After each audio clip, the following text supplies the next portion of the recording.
Hello मेरे प्यारे बच्चों, क्या हाल चाल? बढ़िया सब। तो कैसे हो मेरे बब्बर शेर और शेरनियों? उम्मीद है आप सभी अच्छे होंगे और आपकी तैयारी भी एकदम बेहतर से बेहतर तरीके से चल रही होगी। प्यारे बच्चों, आज के इस वीडियो में हम फिजिक्स में चैप्टर नंबर 3 वैद्युत धारा के न्यूमेरिकल का वन शॉट सॉल्यूशन देखने वाले हैं। आज के इस वीडियो में हम वैद्युत धारा चैप्टर के यानी संपूर्ण चैप्टर में से जितने इंपॉर्टेंट न्यूमेरिकल बनते हैं उन सब को बहुत सिंपल तरीके से समझने वाले हैं। क्योंकि फिजिक्स में अगर परेशान बच्चों को करता है तो भैया वो है न्यूमेरिकल। थ्योरी तो हर कोई इधर उधर से तैयार कर लेता है, डेरिवेशन भी हो जाते हैं, बट न्यूमेरिकल भी अगर हम बात कर लें बच्चों 70 नंबर के पेपर में मान के चलिए आपके 25 से 30 नंबर का जो क्वेश्चन होता है वो न्यूमेरिकल बेस्ड होता है। तो न्यूमेरिकल हमें मजबूत करना पड़ेगा। चलिए बहुत सिंपल तरीके से सारे इंपॉर्टेंट न्यूमेरिकल को हम एक एक करके निपटा देते हैं। पहला आपको भैया क्वेश्चन दिख रहा होगा स्क्रीन पर कि एक तार से 8 एम्पियर की धारा प्रवाहित हो रही है। तो कह रहा है प्रति मिनट तार के अनुप्रस्थ काट के क्षेत्रफल से गुजरने वाले इलेक्ट्रॉनों की संख्या कितनी होगी। छोटे क्वेश्चन से शुरुआत करते हैं, लेवल थोड़ा थोड़ा करके हम हाई करेंगे, ठीक है ना। तो यहां पे भैया अगर हम बात कर लें बबुआ तो दिया क्या गया है, एक तार से 8 एम्पियर की धारा, मतलब किसका मान दे रखा है भैया? आई का मान। आई का मान दे रखा है बच्चों। कितने एम्पियर की धारा भैया बोल रहा है? तो 8 एम्पियर की धारा बोल रहा है।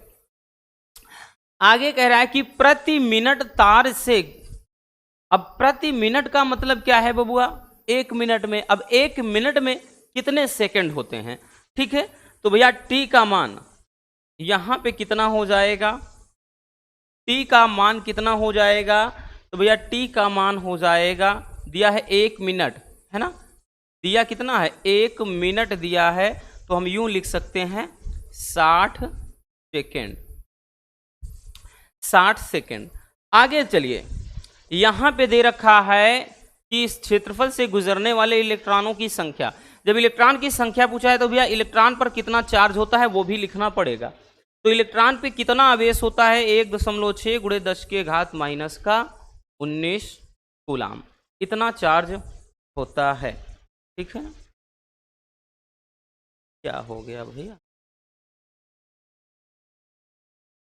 चलिए बच्चों, अब हम इसको सॉल्व करते हैं बेहद सिंपल तरीके से। फार्मूला कौन सा लगेगा भैया? जब यहां पे आई दिया है, टी दिया है, ई दिया है, तो एक फार्मूला होता है। क्योंकि यहां पूछा क्या है? तो न्यूट्रॉन की संख्या, मतलब सॉरी इलेक्ट्रॉनों की संख्या पूछ रहा है, ठीक है, एन का मान।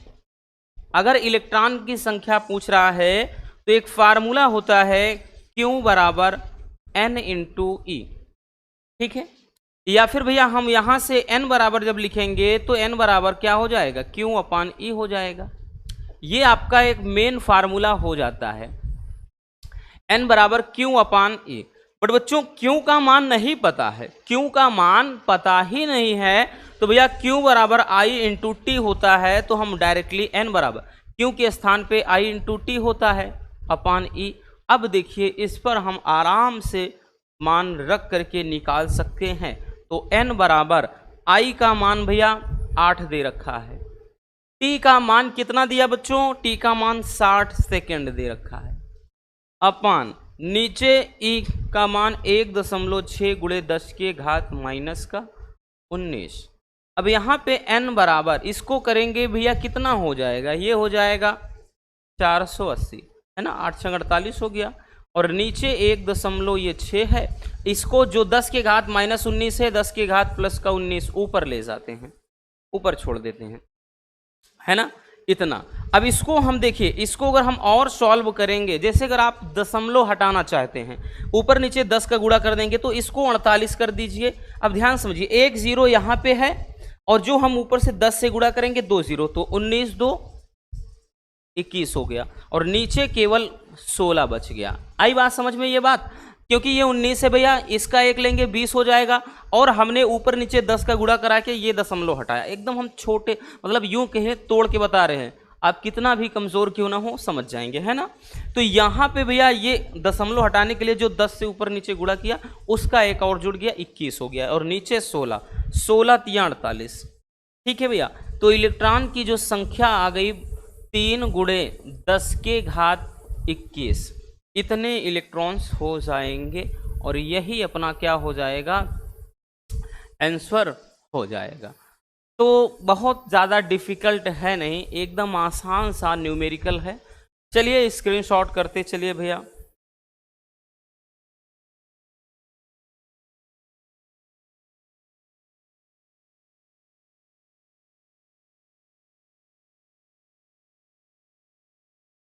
हो गया ना, आगे चलते हैं नेक्स्ट न्यूमेरिकल की तरफ। अगला क्वेश्चन क्या है, ध्यान से देखिएगा। ये क्वेश्चन अक्सर पूछा जाता है भैया, इसको अपन इम्पोर्टेंट की सीरीज में रखेंगे। इम्पोर्टेंट क्वेश्चन है, याद रखना। क्या कह रहा है कि एक तार के अनुप्रस्थ काट का क्षेत्रफल 1 गुणे 10 के घात -2, माइनस ये समझिए जो स्टार बना के लिखा है घात है, 1 गुणे 10 के घात -2 वर्ग मीटर यानी मीटर स्क्वायर, तथा तार में मुक्त इलेक्ट्रॉनों की जो संख्या है 2 गुणे 10 के घात 25 प्रति, ये घन मीटर है यानी मीटर क्यूब है, ठीक है, प्रति मीटर क्यूब है। तार में 3.2 एम्पियर की धारा प्रवाहित हो रही है। तो कह रहा है ज्ञात कीजिए, पहला धारा में, वही तार में कह रहा है धारा घनत्व, धारा घनत्व यानी जे का मान पूछ रहा है, और दूसरा इलेक्ट्रॉन का अनुगमन वेग, इलेक्ट्रॉनिक का लिखा है तो इलेक्ट्रॉन का अनुगमन वेग यानी v∗d कह रहा है। देखिए भैया, सबसे पहला हमारा काम होता है कि हम जो भी वैल्यू दिए गए हैं उनको आराम से पहले पुट कर ले। तो क्षेत्रफल बच्चों ए का मान कितना दिया है, तो क्षेत्रफल दे रखा है 1 गुणे 10 के घात -2 मीटर स्क्वायर है। आगे चलते हैं, नंबर्स ऑफ इलेक्ट्रॉन, इलेक्ट्रॉनों की संख्या जो है वो कितना दिया है बच्चों, तो वो दिया है ये 2 गुणे, ये 10 के घात में लिखा है 25, ठीक है, ये प्रति मीटर क्यूब है, प्रति घन मीटर यानी मीटर क्यूब। तार में 3.2 एम्पियर की धारा भी बह रही है, तो बच्चों आई का मान भी दिया है, 3.2 एम्पियर की धारा भी बह रही है। तो ज्ञात कीजिए धारा घनत्व। अब चलिए आते हैं भैया अपने कॉन्सेप्ट पर बच्चों। सबसे पहले भैया पहला पूछ रहा है धारा घनत्व, क्या कह रहा है, धारा घनत्व। अब देखिए धारा घनत्व होता क्या है भैया, धारा घनत्व के लिए जो फार्मूला होता है वो होता है J बराबर I/A, यानी क्या बता, हमने बताया किसी तार के प्रति एकांक क्षेत्रफल से प्रवाहित धारा को क्या कहते हैं भैया, धारा घनत्व कहते हैं। तो J बराबर I/A, ये फार्मूला याद रखना। अब बच्चों इससे हम आराम से निकाल सकते हैं, क्योंकि I का मान भी हमें पता है और A का मान भी पता है। तो J बराबर I का मान कितना है भैया, 3.2 है, उसके बाद A का मान कितना है, 1 गुणे 10 के घात -2 है।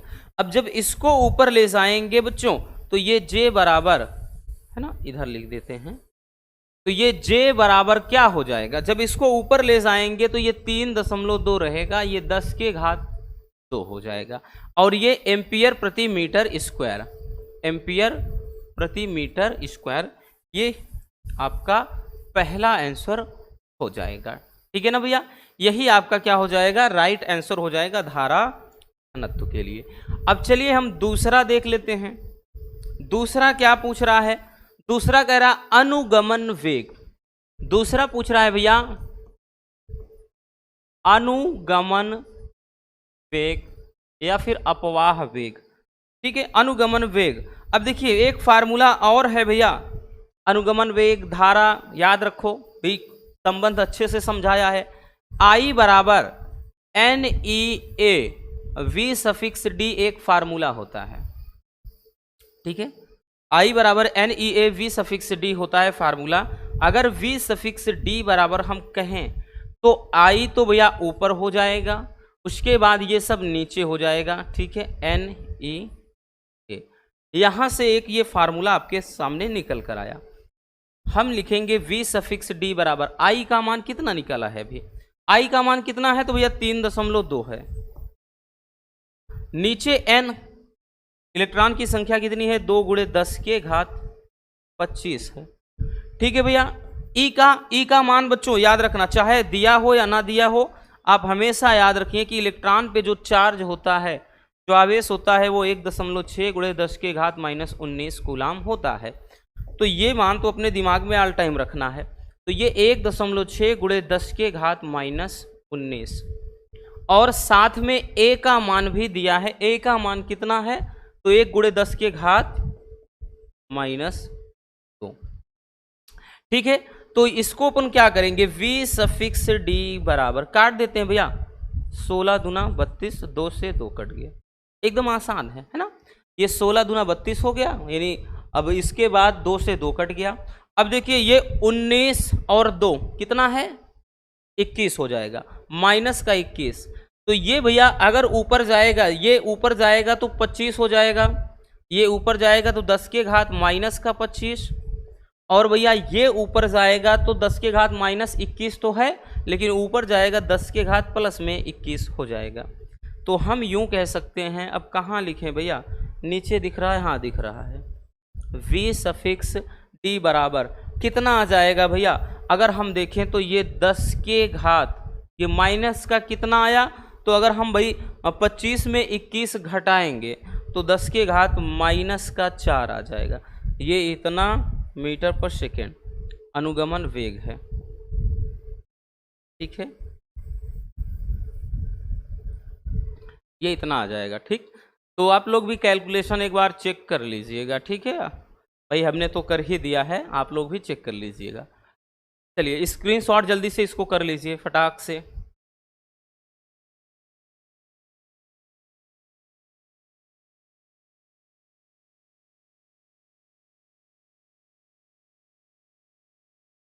हो गया ना, चलिए आगे चलते हैं बच्चों, नेक्स्ट न्यूमेरिकल पर।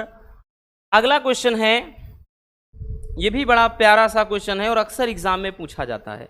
हम इम्पोर्टेंट इसको लिख सकते हैं भैया, क्योंकि इस टाइप का क्वेश्चन अक्सर पूछा जाता है हर साल, किसी न किसी सेट में तो जरूर टपकता है।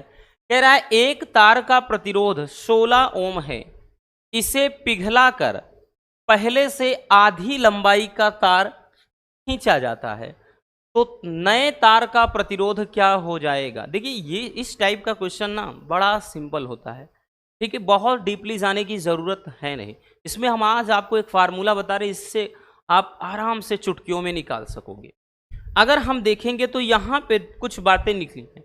एक तार का प्रतिरोध मतलब ये एक समझो पुराना, नया पूछा है तो भैया एक पुराना प्रतिरोध दिया है, एक पुराना प्रतिरोध, यानी हम R मान लेते हैं, कितना दिया है भैया, तो ये पुराना प्रतिरोध 16 ओम दे रखा है। अब उसके बाद एक चीज ध्यान देना, यहाँ पे ये लंबाई का ये n का मान होता है, ये हमेशा गुना गुनी को दर्शाता है, जिसको अपन n से दर्शाते हैं। तो ये कितना दिया है भैया, तो ये कितना गुना, तो आधा बोल रहा है, लंबाई का ये आधा कह रहा है। फिर उसके बाद आगे क्या कह रहा है कि उसका नया प्रतिरोध ज्ञात कीजिए, नया प्रतिरोध, इसको अपन R' मान लेते हैं, ज्ञात करना है। आपको हम एक फार्मूला बता दें, हमेशा अपने माइंड में रखिएगा, जब भी भैया नया प्रतिरोध पूछे, नया प्रतिरोध बराबर होता है गुना का स्क्वायर, ठीक, या फिर n का स्क्वायर गुणे पुराना प्रतिरोध। ये फार्मूला आप हमेशा अपने माइंड में रख लीजिए, ठीक है, कि नया प्रतिरोध बराबर n² गुणे पुराना प्रतिरोध। इसी से आप इजिली निकाल पाओगे। भाई नया प्रतिरोध अपन R' से, अब n² मतलब यहाँ गुना गुनी का स्क्वायर कितना है भैया, आधा है, 1/2 इसका स्क्वायर सूत्र के अनुसार। पुराना प्रतिरोध कितना, 16, तो तो ये R डैश बराबर भैया ये 1/4 हो जाएगा बच्चों, और ये 16, 4 चौके 16। तो यहाँ से जो R डैश आया ये कितना आ गया, 4 ओम। ठीक है, यानी भैया आप जो नया प्रतिरोध अब आ जाएगा वो 4 ओम हो जाएगा। ठीक है, तो ये सूत्र आप हमेशा याद रखना। यहाँ से आप चाहे गुना गुनी निकालो, चाहे पुराना प्रतिरोध का मान निकालो, चाहे नया प्रतिरोध का। ठीक है, चलिए स्क्रीनशॉट कर लीजिए भैया।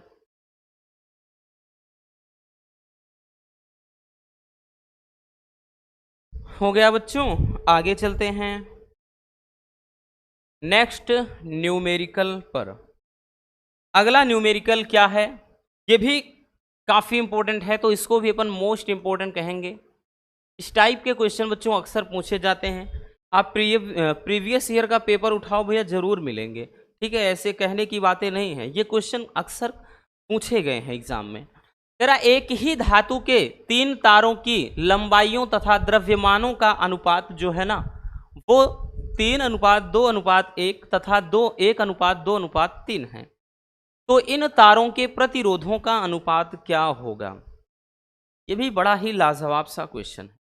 देखिए, सबसे पहले दिया क्या है, एक ही धातु के 3 तारों की लंबाइयों और द्रव्यमानों का अनुपात दे रखा है। तो मतलब यहां से भैया L1 अनुपाते L2 अनुपाते L3 ये दिया है, और उसके बाद उनके द्रव्यमानों का अनुपात M1 अनुपाते M2 अनुपाते M3 भी दे रखा है। और पूछ क्या रहा है, R1 अनुपाते R2 अनुपाते R3 का मान पूछ रहा है। तो भैया इनके लंबाइयों का अनुपात क्या है, तो 3:2:1 है। और प्रतिरोधों का अनुपात क्या है, तो भैया 1:2 मतलब द्रव्यमानों का अनुपात क्या है, तो 1:2:3 है। तो ये लंबाइयों और इनके द्रव्यमानों का अनुपात हो गया। अब यहाँ पे हमने बताया ना कि भाई प्रतिरोधों का अनुपात पूछ रहा है। चलिए फार्मूला अपने जहन में एक रख लो प्यारे बच्चों।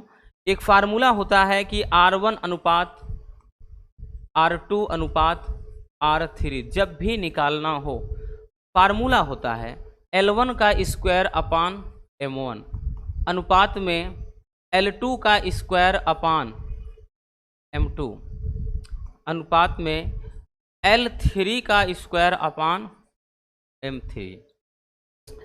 ये दिमाग में अपने स्टोर कर लो। इस फार्मूले को आप अच्छे से भैया अपने दिमाग में रख लीजिए। ठीक है, चलिए अब निकालते हैं। तो हो जाएगा R1 अनुपात R2 अनुपात R3 बराबर, मान रखते हैं L1 का स्क्वायर मतलब 3 का स्क्वायर बटे M1 1, फिर अनुपात करके भैया L2 का स्क्वायर मतलब 2 का स्क्वायर अपान M2 का मान भैया 2 है, L3 यानी 1 का स्क्वायर अपान M3 कितना है मतलब 3 है। अब इसको अगर लिखेंगे हम लिख सकते हैं 9, ये अनुपात में आ गया भैया कितना, तो ये 4/2 और ये अनुपात में 1/3। अब देखिए अगर हमको भाई नीचे अगर ये देखिए ये तो कट जाएगा, ये 2 दूना 4, तो हम यूं लिख सकते हैं कि ये 9 अनुपात में, एक मिनट इसको इधर लिखते हैं, ये आ गया कितना 9 अनुपात में ये 2 अनुपात में 1/3, 9 अनुपात में ये 2 अनुपात में 1/3, थोड़ा दूर दूर। अगर हमें नीचे से ये चीज़ गायब करना है, ठीक है, मतलब एकदम अनुपात के रूप में लिखना है, ये बटे के रूप में ना आए, तो हम क्या करते हैं, हम ये संख्या हटाने के लिए भैया अगर हम 3 का गुणा करेंगे तभी ये हटेगा, तो वो चीज़ अपने को सबके साथ करना पड़ेगा। ठीक है, वो चीज़ अपने को सबके साथ करना पड़ेगा भैया। तो यहाँ पे अब जो देखेंगे ये कट जाएगा, ये से रेशियो अब निकल कर क्या आया, ये तो 27 हो गया, अनुपात में ये 3 दूना 6 हो गया, और ये अनुपात में कितना आया 1 आ गया। तो इनका जो रेशियो निकल कर आया ना भैया, वो यही क्या हो जाएगा, आंसर हो जाएगा। तो इनके प्रतिरोधों का जो अनुपात निकल कर आया वो 27:6:1, यही क्या हो जाएगा, करेक्ट आंसर हो जाएगा। तो ये वाला फार्मूला आप अच्छे से अपने जहन में रख लीजिए, क्योंकि एक बार यहाँ पर 3 2 1 पूछा गया था, एक बार पूछा था 7 5 1 करके पूछा था, तो भैया मान चेंज कर देगा, वैल्यू चेंज रहेगा, याद रखना, बाकी कॉन्सेप्ट तो सेम रहेगा, है ना। चलिए स्क्रीनशॉट कर लीजिए भैया।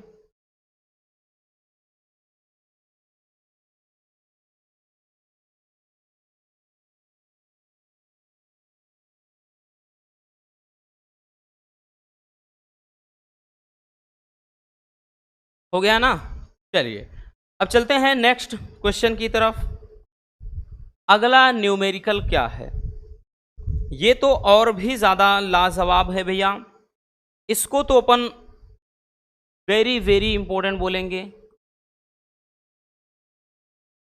क्योंकि ये अपने आप में बहुत बड़ा क्वेश्चन माना जाता है। देखिए कह क्या रहा है, एक तार की लंबाई खींचकर 2 गुनी कर दी जाती है, तार को एक नियत विभवांतर के स्रोत से जोड़ने पर तार के, पहला है प्रतिरोध, दूसरा है पदार्थ की प्रतिरोधकता तथा मुक्त इलेक्ट्रॉन के अनुगमन वेग पर क्या प्रभाव पड़ेगा, मतलब 3 चीजों के बारे में पूछ रहा है। ठीक है भैया। चलिए तो यहां पे देखिए पहला पूछ रहा है प्रतिरोध के बारे में, और दिया क्या है, केवल एक चीज, लंबाई खींचकर 2 गुनी कर दी जा रही है, मतलब n का मान यहां पे समझिए आप 2 गुनी कर दिया है, गुना गुनी में हमने बताया ना 2 गुना कर दिया है। तो पहला क्या पूछ रहा है, प्रतिरोध। अब एक चीज ध्यान दो बच्चों, अभी हमने एक फार्मूला आपको बताया भैया, एक फार्मूला पूछा कि जब भी कह रहा है कि भाई प्रतिरोध पूछ रहा है, तो किसी ना किसी समय उसका पुराना प्रतिरोध आ रहा होगा, नया पूछ रहा है, तो एक फार्मूला भी हमने बताया था कि नया प्रतिरोध बराबर n² गुणे पुराना प्रतिरोध। आ गया ना भैया, उसी पे आएगा। तो नया प्रतिरोध R' बराबर n² मतलब 2 का स्क्वायर गुणे पुराना प्रतिरोध हम R ही मानते हैं, तो R' बराबर ये 2 दूना 4R। तो भैया यहां पे आ गया, ये आ गया 4, तो यानी जो प्रतिरोध हो जाएगा वो कितना, 4 गुना हो जाएगा। तो भैया एक आंसर आ गया कि प्रतिरोध 4 गुना हो जाएगा। अब दूसरा देखते हैं बच्चों, दूसरा क्या कह रहा है, दूसरा पूछ रहा है प्रतिरोधकता।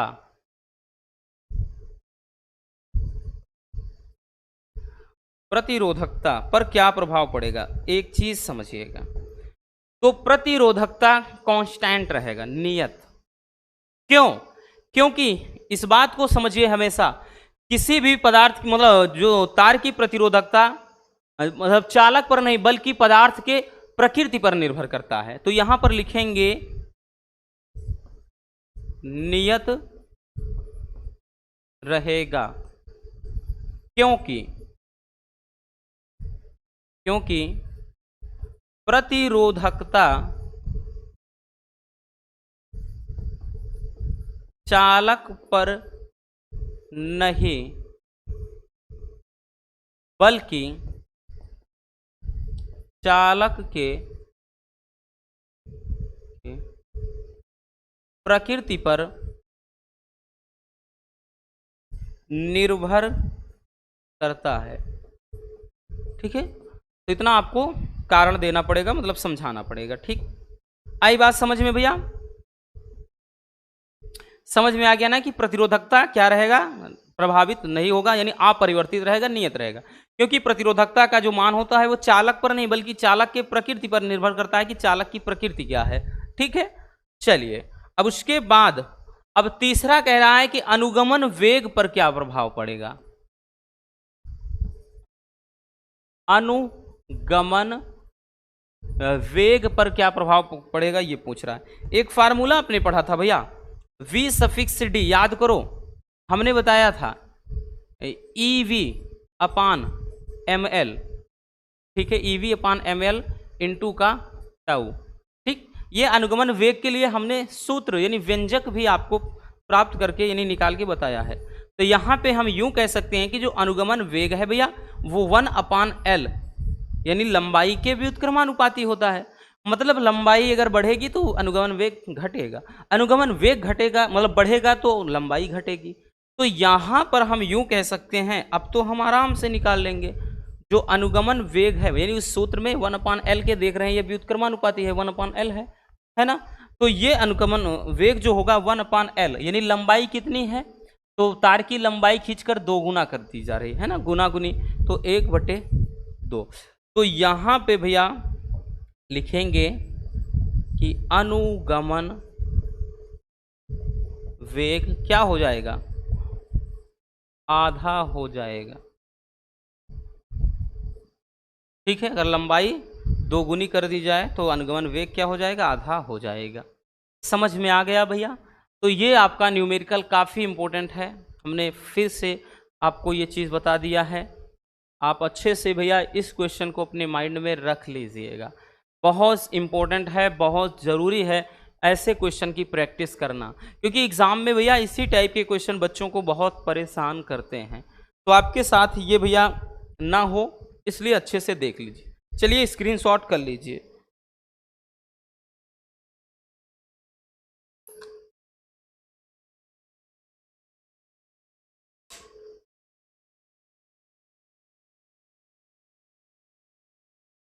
हो गया।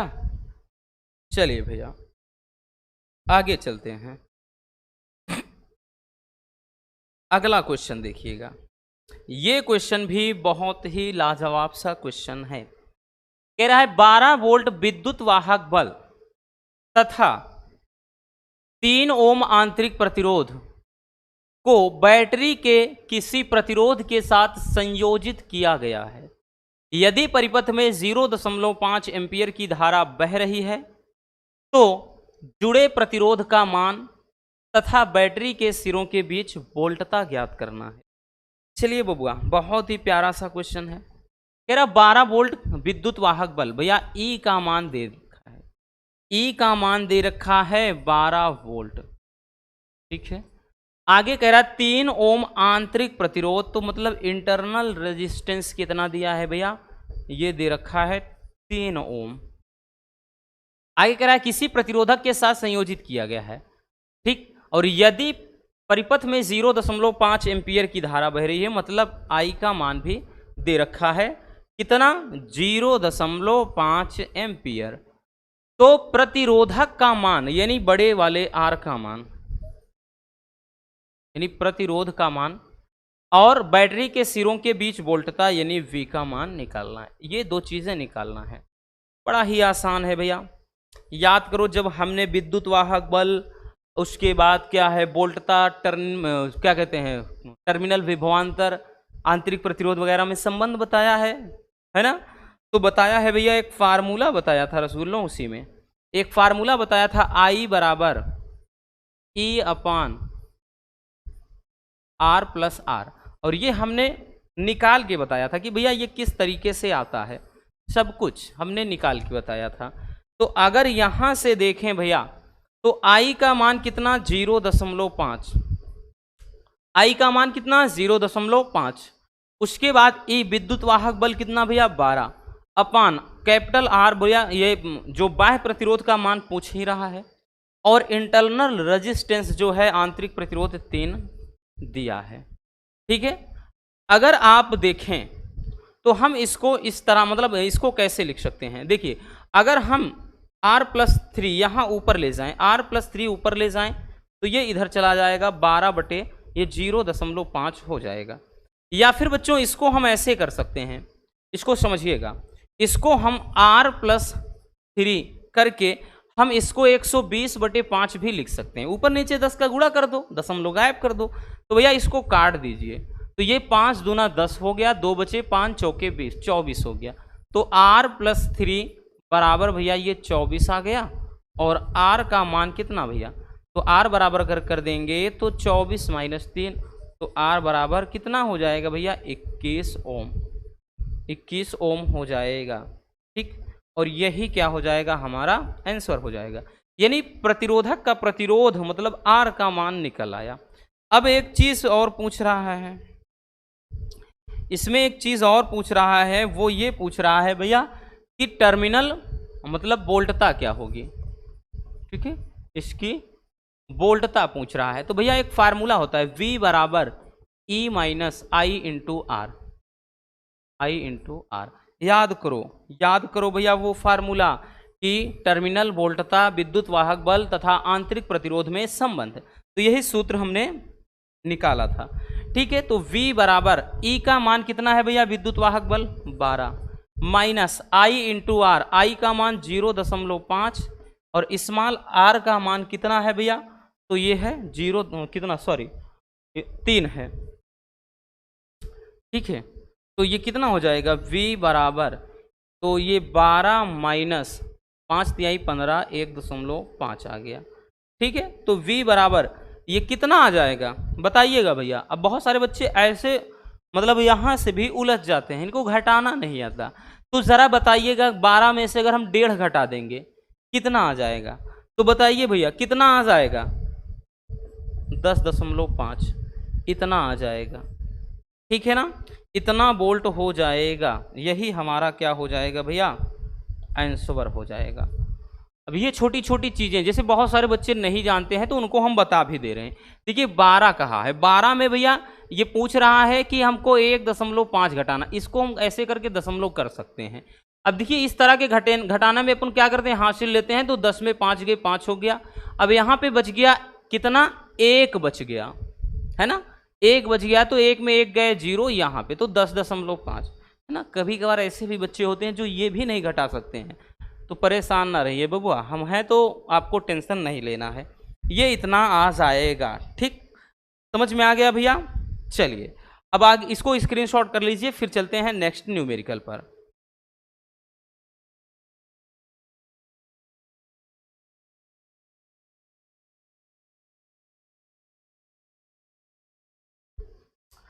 हो गया, आगे चलते हैं, अगला क्वेश्चन देखते हैं भैया। क्या कह रहा है, एक सेल का 0.5 एम्पियर धारा लेने पर विभवांतर जो है ना वो 1.8 वोल्ट हो जाता है, तथा 1 एम्पियर धारा लेने पर जो विभवांतर है वो 1.6 वोल्ट हो जाता है। तो सेल का आंतरिक प्रतिरोध तथा विद्युत वाहक बल निकालना है। बड़ा लाजवाब सा क्वेश्चन है भैया। कह रहा है कि जब हमने धारा 0.5 एम्पियर लिया, यानी I1 धारा जब लिया, तो I1 धारा का भैया ये है 0.5 एम्पियर धारा लिया, तो इसका जो विभवांतर है V1 का मान, या इसका जो विभवांतर है V1 का मान कितना हो जा रहा है, तो ये विभवांतर हो जा रहा है 1.8 वोल्ट। फिर उसके बाद जब कह रहा है जब हमने धारा यानी धारा की बार I2 लिया तो विभवांतर भी कुछ दिया है, तो जब धारा क्या 1 एम्पियर लिया, ठीक है, वो दे रखा है, तो विभवांतर भैया बढ़ के 1.6 वोल्ट हो जाता है। तो कह रहा है सेल का इंटरनल रेजिस्टेंस यानी आंतरिक प्रतिरोध और विद्युत वाहक बल मतलब E का मान निकालना है, ठीक है। एकदम आराम से इसको अपन निकालेंगे भैया। सबसे ज़्यादा जरूरी बच्चों वैल्यू होता है, हमको वैल्यू पता होने चाहिए। एक फार्मूला भी जो आपने देखा V बराबर E minus I into R, यही सूत्र भी आपने देखा भैया। तो इसी सूत्र पर बच्चों हम आराम से निकालेंगे। हमारे पास 2 समीकरण बनेंगे, क्योंकि यहाँ पे मान आप देख सकते हैं। अगर हम V1 करके निकालें तो भैया E minus I1 into are हो जाएगा, ठीक है, इतना हो जाएगा, है ना। तो यहाँ पे अगर हम इसको देखें तो आपके सामने ये है, तो इस पे वैल्यू रखते हैं। V1 का मान कितना है 1.8 बराबर ये E रहने देते हैं, माइनस I1 का मान कितना है, तो भैया 0.5 और ये R, तो ये इक्वेशन नंबर 1 दे देते हैं, समीकरण 1। इसी तरह से बच्चों दूसरा हम लिखेंगे तो V2 बराबर E माइनस I2 R ये रखेंगे। तो V2 का मान 1.6 बराबर ये भैया कितना है, V2 का मान यही है ना 1.6 है, और E माइनस I2 का मान 1 एम्पियर है, तो 1 इंटू ये R, इसको इक्वेशन नंबर तो समीकरण 1 व 2 को हल करने पर तो अपन इधर लिखते हैं, लिखेंगे भैया, लिखेंगे कि समीकरण 1 व 2 को हल करने पर, समीकरण 1 व 2 को हल करने पर, 1 व 2 को हल कर देते हैं भैया। समीकरण 1 है 1.8 बराबर ई माइनस 0.5 आर। समीकरण 2 है 1.6 बराबर ये ई माइनस का भैया ये केवल और केवल आर। इसको हम हल कर देते हैं, हटाने पर भाई घटा देते हैं। तो देखिए बच्चों कितना हो जाएगा, ये घट के भाई 1.8 में 1.6 घटाएंगे तो ये 0 पॉइंट क्या हो जाएगा 2 है ना, 0.2 आएगा, क्योंकि 8 में से 6 गए 2, ये 0 हो गया। बराबर बच्चों अगर एक चीज देखें तो यहाँ पर अगर हम देखें तो ये ई प्लस में था, ये माइनस में हो गया, ये प्लस माइनस कट गया, और इधर क्या बचा, तो ये माइनस का 0.5 आर पहले से था, और ये माइनस माइनस प्लस हो गया, तो प्लस का ये केवल भाई इधर देखें ये माइनस का इतना है, और यहाँ ये माइनस माइनस प्लस है, इसलिए चिन्ह यहाँ पर ये इतना हो गया। ठीक है, तो हम ये लिख सकते हैं 0.2 बराबर, अब ये एक आर में से आधा आर घटाएंगे तो ये 0.5 आर ही बचेगा। ठीक है, या आर बराबर करेंगे तो ये कितना हो जाएगा 0.2 और नीचे आकर के ये 0.5, या आर बराबर करेंगे तो 2/5 ओम लिख सकते हैं। ठीक है, और यही क्या है हमारा आंसर हो जाएगा 2/5 ओम। ये इंटरनल रेजिस्टेंस है, आंतरिक प्रतिरोध है। बट यहीं पर कहानी खत्म नहीं होती है, आगे और भी कुछ पूछ रहा है, आगे और कुछ भी पूछ रहा है कि विद्युत वाहक बल ज्ञात कीजिए। अब आर का जो मान है ना भैया, वो चाहे आप समीकरण 1 में रख दो चाहे समीकरण 2 में, तो यहीं पर हम रख देते हैं। ठीक है, इसको काट देते हैं या ऐसे रहने देते हैं, नहीं 1 मिनट, काट देते हैं तो ज़्यादा आसान होगा, ज़्यादा आसान हो जाएगा भैया इससे मान रखने में भी। आर बराबर क्या आ गया था, ये आ गया था भैया 2/5, 5 चौके 20, यानी यहाँ से जो आर का मान आया 0.4 आ गया। ठीक है, यही आंसर हो गया। अब लिखेंगे भैया कि आर का मान समीकरण, अब हमने बताया ना 1 व 2 चाहे जिसमें रख दें, तो हम 1 में रख दे रहे हैं। ठीक है, समीकरण दिख रहा है, हाँ समीकरण 1 में रखने पर, अब चाहे जिसमें रख दो कोई दिक्कत ना है। समीकरण 1 भैया क्या माना था, समीकरण 1 यही है आपका, तो ये 1.8 बराबर ई माइनस 0.5 है, और आर का मान कितना है 0.4 है, तो ये हो जाएगा 1.8 बराबर ई माइनस का 5 चौके 20 तो आएगा, लेकिन 2 अंक के बाद दशमलव यहाँ, तो यूं कहेंगे केवल और केवल ये 2 हो जाएगा। या फिर इसको हम ऐसे भी लिख सकते हैं, ध्यान से समझिए, हम करेंगे तो देखिए ये इधर जब आएगा तो भाई ये माइनस है, ध्यान समझिएगा, ये ई बराबर करेंगे तो ये 1.8 है, और ये माइनस का इधर है, एक मिनट, हाँ ठीक है, ये भैया माइनस का इधर है और प्लस का, ओहो क्या कर रहे हैं, दिमाग नहीं काम कर रहा है, हमारा भी दिमाग नहीं काम कर रहा है, सॉरी बच्चों। इधर देखिए, अभी इसको हमने बताया 5 चौके ये 20 आएगा, फिर आपको हमने ये भी बताया कि 1-2 अंक के बाद दशमलव, तो भैया दशमलव इधर से 2 अंक, यानी यहाँ पे 0.2 आएगा बच्चों, यही गलती हो गई। तो ई बराबर जब करेंगे बच्चों तो ये चीज़ इधर प्लस में 1.8 हो जाएगा, और ये प्लस में इधर आ जाएगा 0.2, तो ई बराबर क्या हो जाएगा भाई 1.8 में 0.2 जोड़ दीजिए, केवल और केवल 2 हो जाएगा, 2 वोल्ट ये विद्युत वाहक बल, और यही क्या हो जाएगा हमारा राइट आंसर हो जाएगा। ठीक है ना मजेदार क्वेश्चन, बहुत ही प्यारा सा क्वेश्चन है, समीकरण बना है, फिर हमने दोनों समीकरण को हल कर दिया है। चलिए भैया जल्दी से स्क्रीनशॉट कर लीजिए।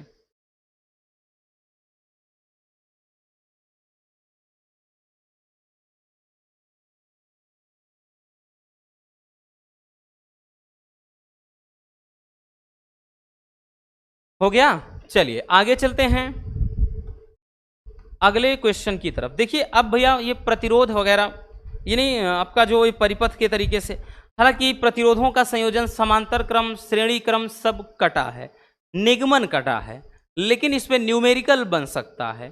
ठीक है, न्यूमेरिकल बन सकता है, याद रखना। डेरिवेशन इसका काट दिया गया है।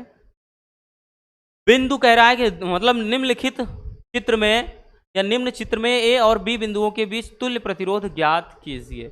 अब देखिए बड़ा ही प्यारा सा क्वेश्चन है, इसमें कोई मतलब घबराने वाली बात नहीं है।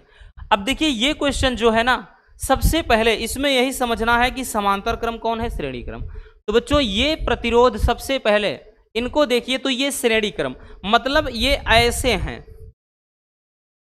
ऐसे हैं, इन्हीं को बीच से यहीं से तोड़कर ऐसे ऐसे बना दिया गया है, ऐसे इधर ऐसे इधर, तो है तो श्रेणी क्रम में ही। क्योंकि श्रेणी क्रम में क्या होता है, एक प्रतिरोध का दूसरा सिरा अगले के पहले सिरे से जुड़ता है। तो मतलब यहां पर भैया ये 5 ओम और 5 ओम ये सबसे पहले श्रेणी क्रम में है। तो पहले हम शुरुआत कर देते हैं, लिखेंगे भैया कि 5 ओम तथा 5 ओम। ठीक है, बाकी यहां भी 5 है, लेकिन हम इसकी बात कर रहे हैं, श्रेणी क्रम में है, श्रेणी क्रम में है। ठीक है, अब श्रेणी क्रम के लिए भैया प्रतिरोध क्या होता है। अब देखिए प्रतिरोधों में हमेशा हमने बताया है कि संधारित्र का उल्टा चलता है। यहां श्रेणी क्रम में R बराबर R1 यानी R बराबर R1 plus R2 plus R3 plus ये ऐसे ही चलता है।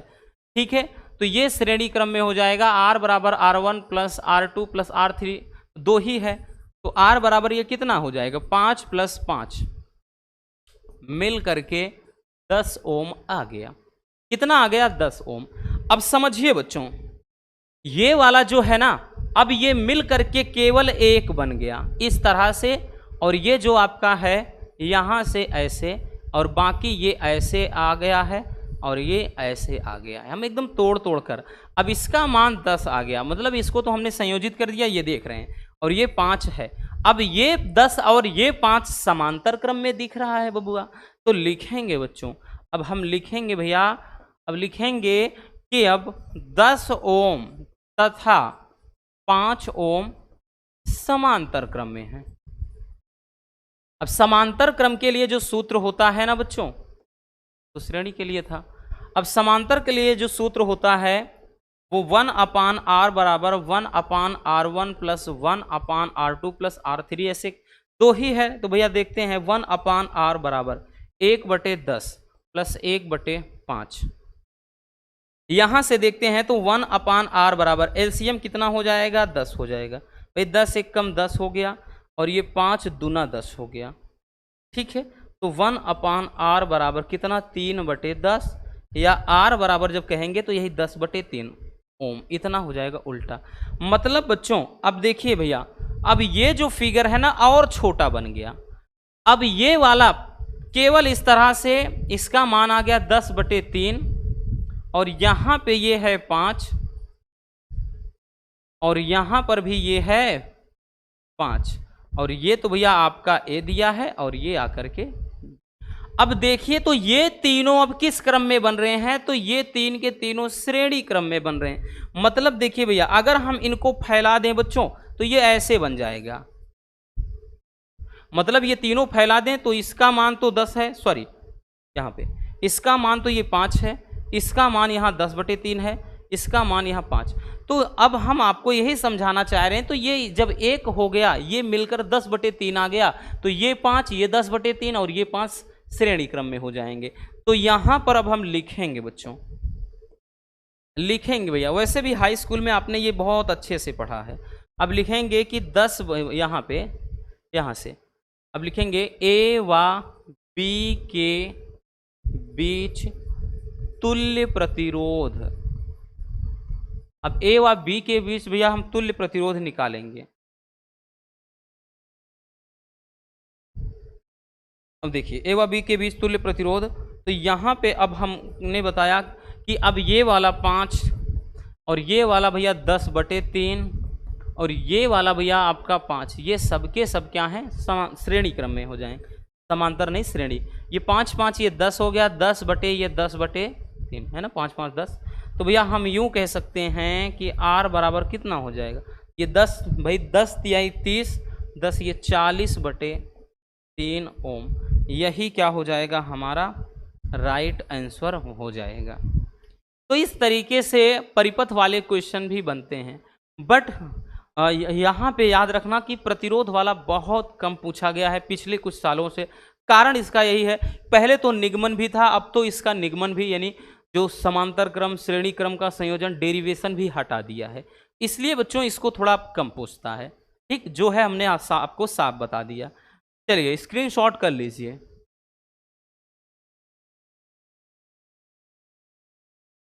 हो गया भैया, आगे चलते हैं बबुआ। अगला क्वेश्चन, हाँ ये क्वेश्चन भले ही बहुत ज़्यादा पूछता है, ये क्वेश्चन तो भैया वेरी वेरी इंपॉर्टेंट बोलेंगे बच्चों, क्योंकि ये क्वेश्चन कभी मिस नहीं करता है। ये है किरचॉफ के पहले नियम पर आधारित। याद करो, हमने इसी तरीके का जाल बना के आपको पहला नियम अच्छे से समझाया था। अरे दिए गए चित्र में वैद्युत धारा I का मान ज्ञात कीजिए। अब देखिए इस टाइप का क्वेश्चन आप चुटकियों में हल कर दो। कैसे? सबसे पहले आपको यही तीर देखना होता है। इसका तीर देखिए ऊपर की तरफ जा रहा है, इसका तीर अंदर की तरफ आ रहा है, इसका तीर भी बाहर की तरफ जा रहा है, इसका तीर अंदर की तरफ और इसका तीर भी बाहर की तरफ। हमने आपको एक नियम बताया था, पहले नियम में यही चलता है कि आने वाली धाराओं का योग बराबर जाने वाली धाराओं का योग, यानी सिग्मा आई इनपुट बराबर सिग्मा आई आउटपुट बताया था कि भैया यहाँ पे हमने आपको यही बताया था। तो सबसे पहले बच्चों हमने कहा इस टाइप के न्यूमेरिकल में हमेशा याद रखना कि आने वाली धारा का योग, यानी किसी भी संधि पर याद रखना आने वाली धारा का योग बराबर जाने वाली धारा का योग। यही कॉन्सेप्ट इसमें चलता है। तो भैया अंदर की तरफ जितनी धारा आ रही है पहले उसको देखो। तो अंदर की तरफ भैया दो ही धारा, एक अंदर की तरफ जो धारा है आई है, यहां आई लिख लिया, प्लस भैया एक अंदर की तरफ और कौन सी धारा आ रही, तीर देखिएगा, ये 10 एम्पियर। तो ये 10 एम्पियर हमने लिख लिया। अब बाहर जाने वाली धारा कौन कौन सी है भैया? तो बाहर एक धारा जा रही है 4 एम्पियर, दूसरी धारा बाहर की तरफ जा रही है 6 एम्पियर और तीसरी धारा ये बाहर की तरफ जा रही है 3 एम्पियर। तो भैया ये I प्लस ये 10 बराबर क्या हो जाएगा? बराबर ये भैया 6 4 10 3 ये 13 हो गया। तो I बराबर ये 13 और ये इधर घटाएंगे माइनस का 10, तो I बराबर कितना हो जाएगा? ये हो जाएगा 3 एम्पियर। ठीक है, 13 में से 10 गए 3 एम्पियर और यही क्या हो जाएगा? हमारा आंसर हो जाएगा। ठीक, तो इस टाइप का न्यूमेरिकल अब आप समझ गए कि किस तरीके से हल करना है। बड़ा ही आसान होता है भैया। चलिए जल्दी से स्क्रीनशॉट कर लीजिए बच्चों इसको।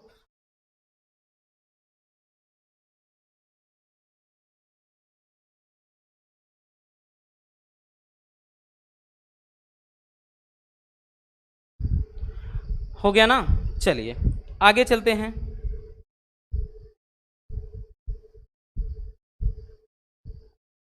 चलिए अब हम देखते हैं नेक्स्ट क्वेश्चन को। हमारा अगला क्वेश्चन है कि एक 400 वाट की एक विद्युत केतली 220 वोल्ट के स्रोत पर कार्य करती है।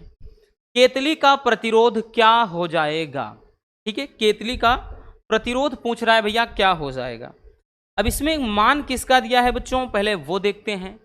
कह रहा है कि 400 वाट की, तो भैया P का मान दे रखा है। कितने का भैया, किसका मान दिया है बच्चों? P का मान। P का मान दे रखा है भैया कितना? 400 वाट। 400 ये वाट दे रखा है। आगे कह रहा है कि 220 वोल्ट के ये स्रोत पर कार्य करती है। V का मान कितना?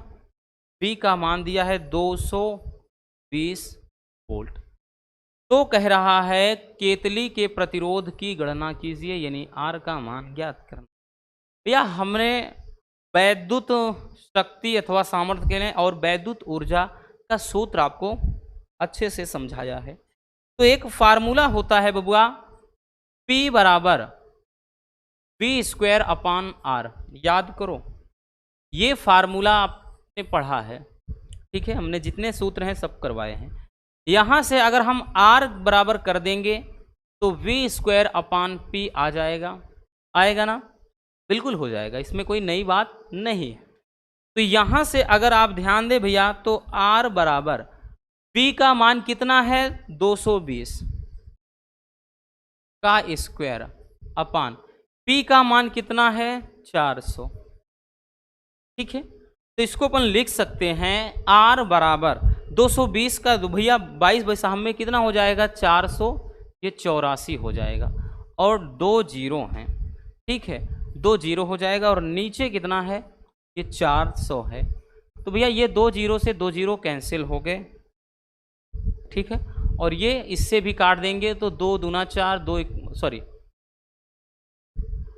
ये 8 है, तो 2 दूना 4, 2 चौके 8, 2 दूना 4। ठीक है, क्या कर रहे हैं भाई, हमारा दिमाग भी नहीं काम कर रहा है। नीचे 4 है, हम 2 2 कर रहे हैं, 2 में परेशान है 4। तो भैया 22/3 में कितना हो गया ये 484 और डबल ज़ीरो है और नीचे है बच्चों 400।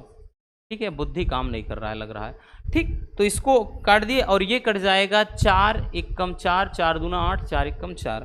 तो भैया R का जो मान निकल कर आ गया वो 121 ओम हो गया और यही क्या हो जाएगा हमारा आंसर हो जाएगा। तो यही क्या है प्रतिरोध हो जाएगा। ठीक है, तो इस टाइप का क्वेश्चन भी आपके एग्जाम में पूछा जाता है, अक्सर ये आता है तो 1 या 2 नंबर में पूछा जाता है। चलिए भैया इसको भी जल्दी से स्क्रीनशॉट कर लीजिए।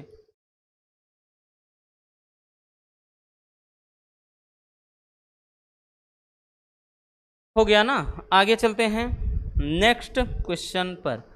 हमारा अगला क्वेश्चन क्या है, ध्यान से देखिए भैया। अगला क्वेश्चन कह रहा है कि 100 वाट के 2 विद्युत उपकरण प्रतिदिन 6 घंटे काम में आते हैं, यानी 6 घंटे डेली काम करते हैं, तो 30 दिन के लिए व्यय ऊर्जा यूनिट में ज्ञात कीजिए। बड़ा प्यारा सा क्वेश्चन है। देखिए क्या दिया है भैया, आप समझते हैं पहले। 100 वाट के, तो यहाँ पे अगर हम बात कर लें तो वाट कितना दिया है 100 वाट।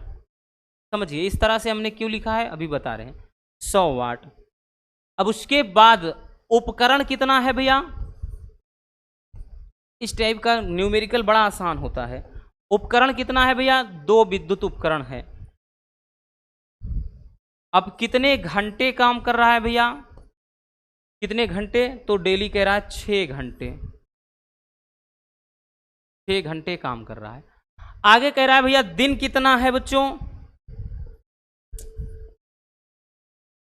दिन कितना है 30 दिन।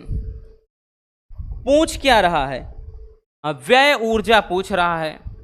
व्यय ऊर्जा आपने हाई स्कूल में पढ़ा है, इसे नहीं भी पढ़ा है तो डोंट वरी, हम तो हैं ही, तो काहे का टेंशन लेना। एक फार्मूला होता है बच्चों, अपने दिमाग में रख लो।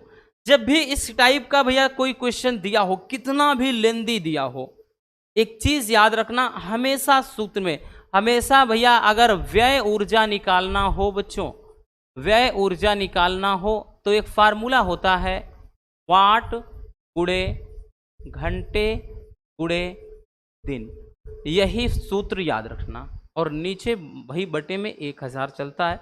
और जब उपकरण भी दे दे, यहां उपकरण भी दिया है तो गुणे उपकरण भी लगा दो और बटे में बच्चों 1000। अपने दिमाग में बच्चों ये फार्मूला अच्छे से स्टोर कर लीजिए। ठीक है, जब भी व्यय ऊर्जा पूछे वाट गुणे घंटे गुणे दिन गुणे उपकरण, अगर उपकरण नहीं दिया है हटाओ उसको साइड में, केवल यहां वाट गुणे घंटे गुणे दिन बटे 1000 कर दो। बट यहां पे दे रखा है तो ये व्यय ऊर्जा बराबर कितना भैया, वाट कितना है 100 वाट गुणे घंटे कितना है भैया 6 घंटे डेली काम में आ रहा है, दिन कितना है बच्चों 30 दिन, उपकरण कितना है भैया 2 उपकरण।